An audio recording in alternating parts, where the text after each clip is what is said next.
Salut les gens, vu que vous marchez un peu avec moi, on va parler. On va parler de Benjamin Netanyahou.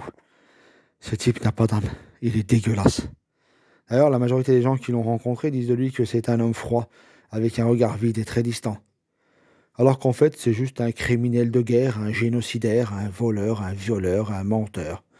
Dans une bagarre, il est celui qui monte la tête, celui qui arrête pas de dire ya, ya, j'aurais pas laissé passer ya, là, chemin pour toi, ya. C'est l'huissier de justice zélé, le flic méchant et raciste, l'employeur autoritaire qui pense que c'est sa réussite à lui. C'est l'ouvrier votant du RN parce que tu comprends, les Arabes, les Noirs, le militant de Daesh, le le Raïs, soumis aux États-Unis.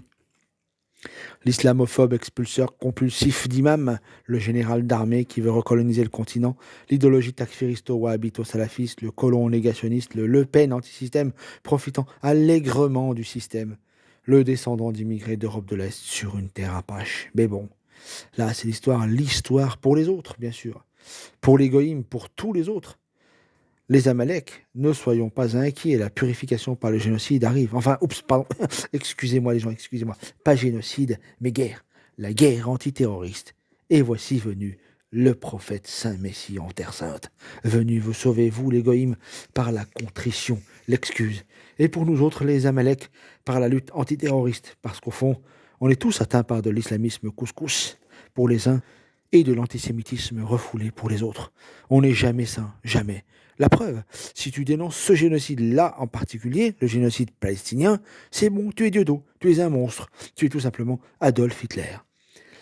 Eh bien non, tu es plutôt le grand moufti collabo, le seul moufti collabo. 2 milliards de musulmans, 2 milliards, autant de chrétiens et des autres,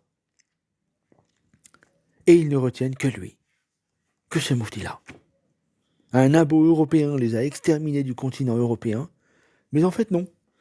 Il leur avait dit c'est bon, partez, vous pouvez partir, vous, c'est bon, les juifs, allez-y, partez. Il a été contraint, en fait. Il a été contraint. Et nous, en fait, nous, nous les Arabes, on n'aurait pas participé à leur libération. Non. C'est nous qui les mettions dans les trains. C'est nous qui avions pensé les camps de la mort. C'est nous qui avions pensé la solution finale. Je suis comme vous, choqué.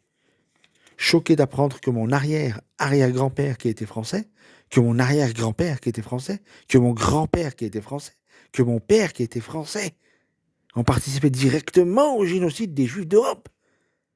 Quelle bande de salauds, quelle honte.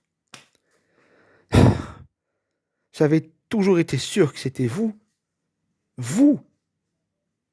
qui étiez responsable. Quel naïf.